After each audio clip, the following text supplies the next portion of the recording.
Really, we see a lot of instability in African areas.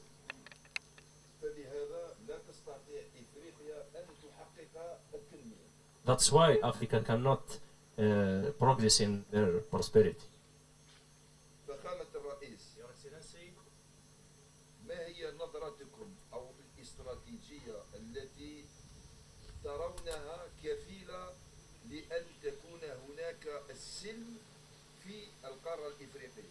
What's your vision or strategy about the security and peace? Your Excellency.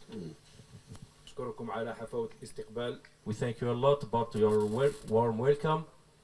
سؤالي: My question is, هل حان الوقت أن يكون لإفريقيا مكان دائم في الأمم المتحدة في مجلس الأمن؟ is the time to Africa to get one piece or two in Council Security? Is to get one seat in Council Security Council. Okay. UN. UN. وشكرا. Thank you a lot, sir. فخامة الرئيس، Your Excellency, Mr. President, نشكركم جزيل الشكر على حفاوة الاستقبال.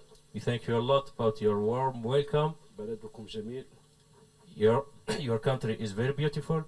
ونحن سعداء جدا We are very happy أن نكون هنا في أوغندا. to be the guests of Uganda.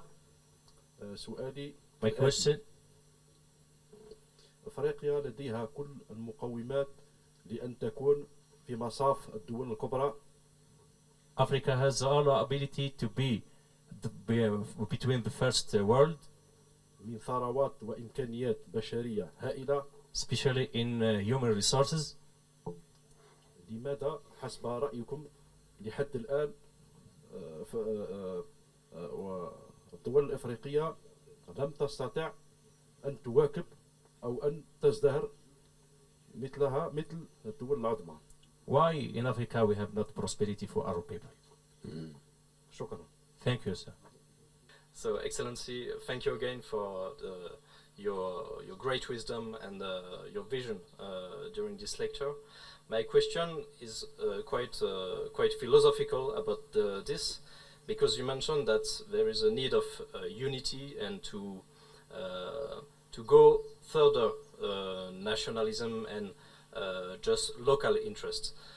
How do you think can the human being and society doing this space in order to unify in a larger scale, like in the East African community? How can you bring people together to unite and to create a new center of gravity within East Africa? Yes. Okay. Okay, thank you. Your Excellency, please accept our thanks for the exceptional hospitality that you provided to us. Your generosity, kindness are truly remarkable. Your Excellency, my question is, what is the future of the future strategy for Africa to face the security threats to reach prosperity? Thank you, Your Excellency. Thanks a lot, Your Excellency, for this warm welcome. My name Lieutenant Colonel Benoui Farid. My question is, as you said, we are in fact the same people in Africa. Even there is a lot of tribes, but we are in fact the same people. My question is, what is the main issues or the main challenges in facing our unity in Africa? Okay. Now, the vision for security for Africa is exactly what we are doing now, because you see, we have got a starting point. We are here and we have all these problems. Now, in the individual countries where we start to challenge the wrong ideas which cause the weakness. In fact, the last question can also be answered to answer the first question. the big problem you have is chauvinism. Chauvinism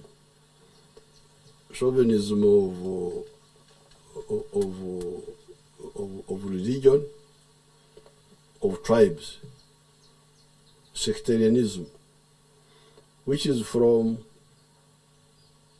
the wrong analysis of what is important. The question I asked, Hawiya or Maslaha? If you are clear that Maslaha is really the core, then you suppress, you oppose. You oppose these, because they are the same people, sectarianism, chauvinism, they are the same mistakes. You don't see the value you will get from the other person. So you cut off a potential friend, a potential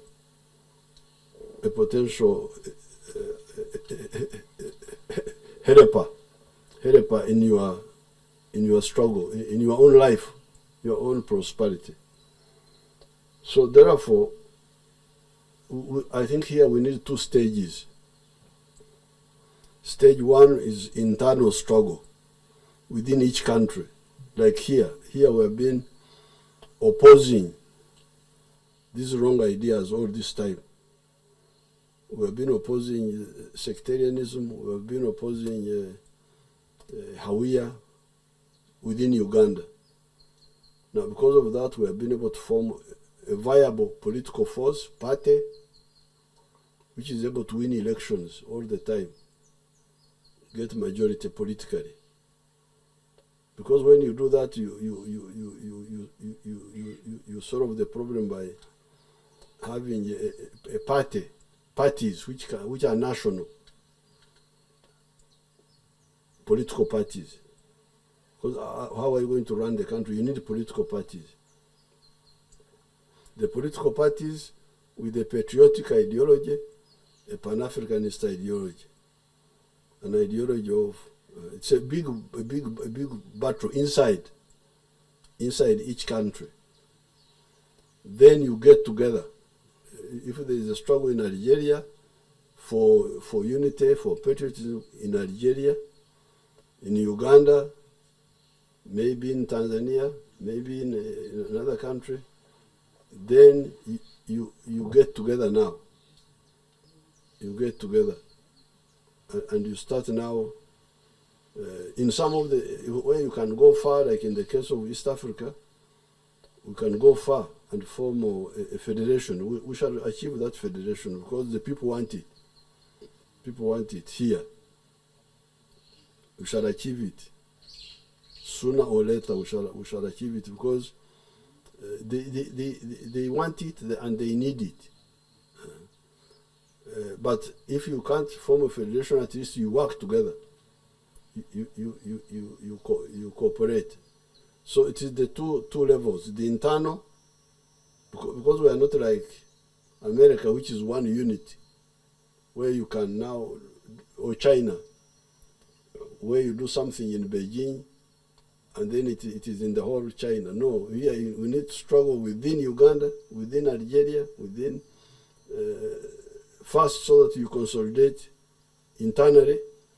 Then you share. You share with your colleagues, and where you can advance, you advance. I have never known the difference between Algeria, Tunisia, Morocco, Western Sahara. From I don't know the details very well.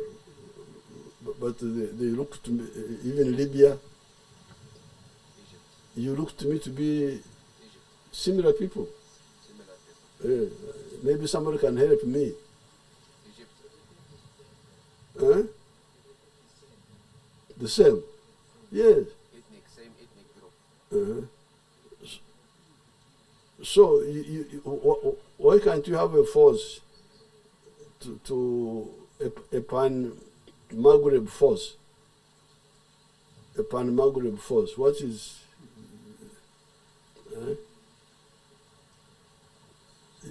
maybe later on somebody can tell me what the problem is.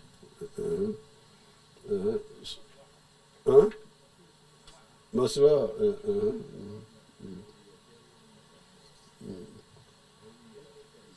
Same Hawiya.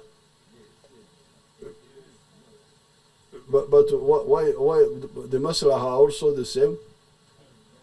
Why?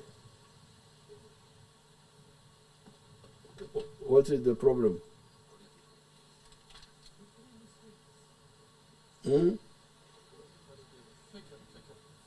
Foreign NGOs. Foreign interference. NGOs. But you must oppose it.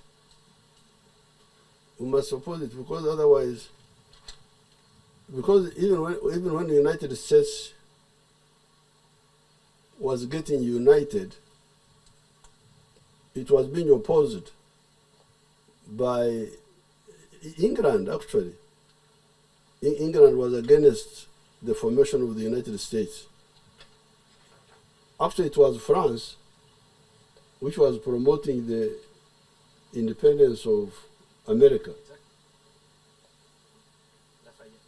Lafayette. Marquis Lafayette.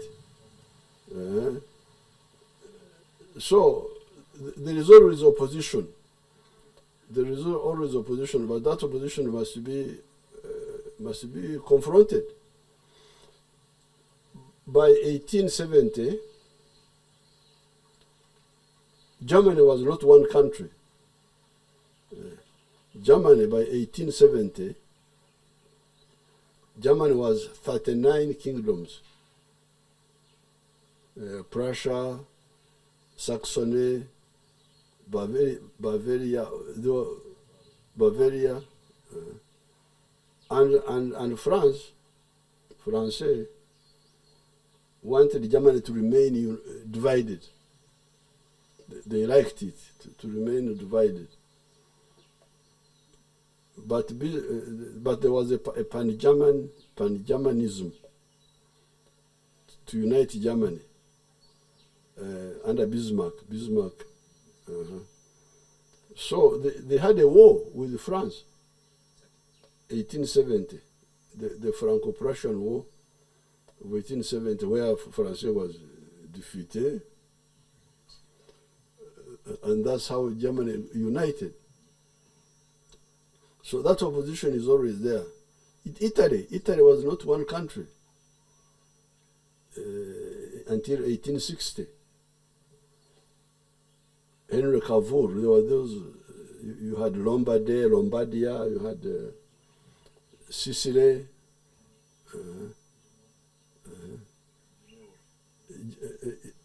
yes, Genoa, Piedmont, yes.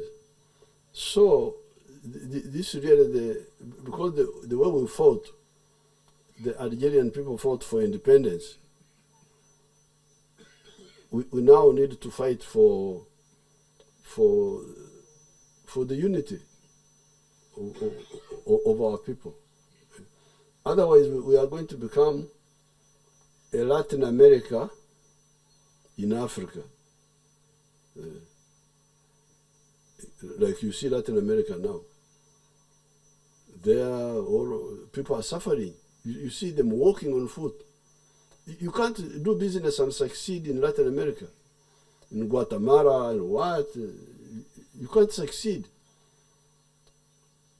They can't attract business because there is chaos. And I think even when we are there, maybe the market is... I have not studied very well the problem, but I suspect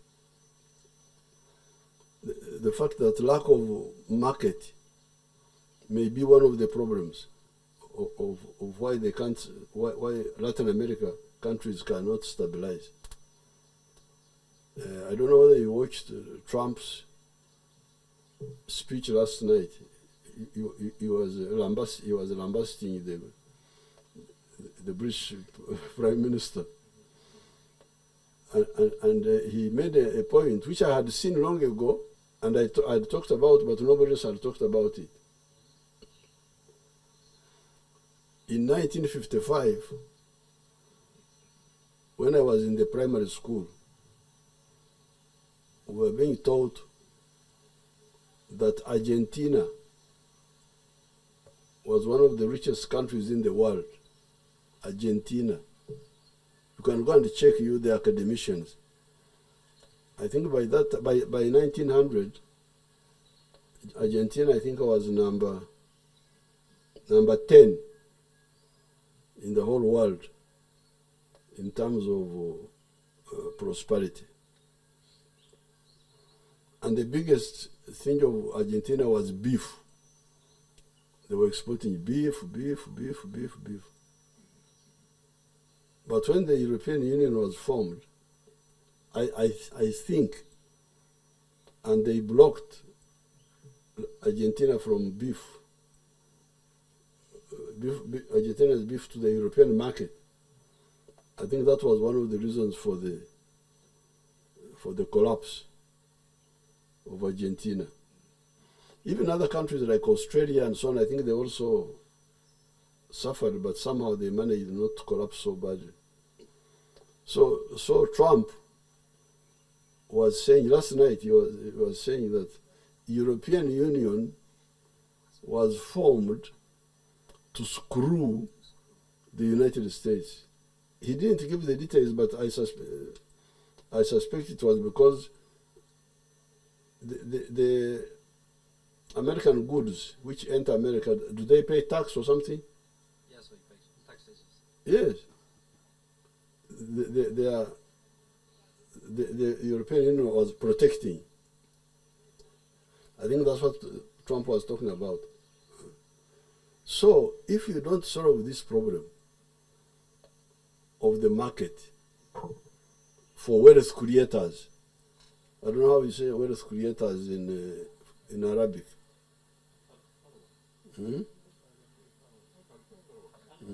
Those ones. If you don't create a market for them, how do they succeed? If the wealth creators don't succeed, who then creates jobs for the people?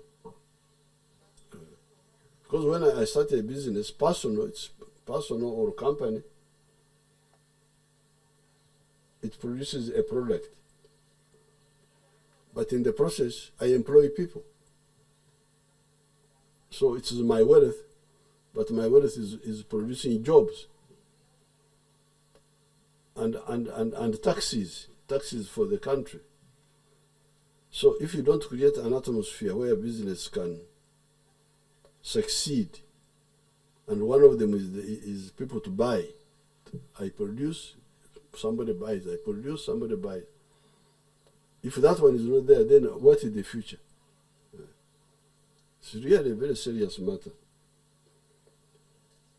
The UN Security Council says, yes, we are entitled. We are entitled, but because of the weakness, because we are weak, they now like as if they are doing us a favor. We go on begging year after year. But otherwise, they have now agreed to give two seats to Africa in the Security Council. So the remaining questions are now two. The question is who? Some countries want to, me, please. Don't waste our time. Let the two seats be for the African Union, and we can select in rotation after every 3 years or whatever, this one, the other one. Then when you go there, you take the position of the African Union. But not Nigeria, South Africa, Egypt, all this selfishness. I hear there are a lot of maneuvers on that. Egypt, Nigeria, South Africa. Why do you want to monopolize this? Let it be for the whole of Africa, the two seats. And then there was also the question of veto or no veto. We must have a veto. Either there is no veto for everybody, or the African countries also have a veto.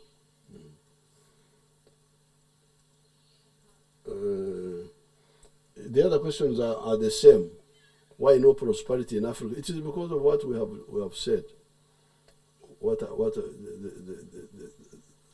It is because of the philosophy, of the ideology, of the strategy. Like if you don't solve the issue of market, the Maghreb market, that market of the Maghreb. So when I'm in Algeria, I produce a product. It should enter Morocco, it should enter Libya, it should enter Tunisia. Then it is easier for me to continue. Now Algeria is helping us to buy some milk. So I thank the President Tabone for increasing my votes. So Tabone is my voter now. He's voting for me by buying the milk of these fellows here. So if you don't solve the issue of market, how do people succeed?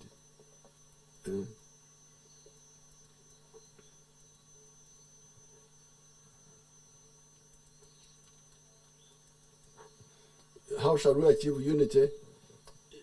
I have given the example. It cannot come just like that. We must struggle. We must struggle. I have given the example of the United States. It was not easy. They had to have a war with the UK, the Liberation War, but even after that there were interventions by Britain. Britain wanted to reconquer. At one time they even captured the Philadelphia or something like that, one of the ports. Germany, it was a struggle with France. You have seen now, there are all these negative forces because part of the conflicts against Russia, like Poland. Poland has got the Catholic religion against the Orthodox. So you find a lot of that nonsense also. This is how they broke down Yugoslavia, Croatia Catholic, Serbia Orthodox, Bosnia Muslim, just bankruptcy. So the struggle continues. I think these are the same. The questions are more or less on the same points on the issue of how to combat, to push maslaha versus all these Hawiya issues, chauvinism, sectarianism, and so on. Merci beaucoup. نشكركم مرة أخرى على حفاوة الاستقبال وعلى هذه المعلومات القيمة التي سوف تفيد كل الحاضرين. في الآن عندهم مذكرات تخرج ويعملون على عدة مسائل خاصة بالجيوبوليتيك في المنطقة الإفريقية، ولقد قدمتم لهم عدة أمثلة سوف تساعدهم في هذا التفكير.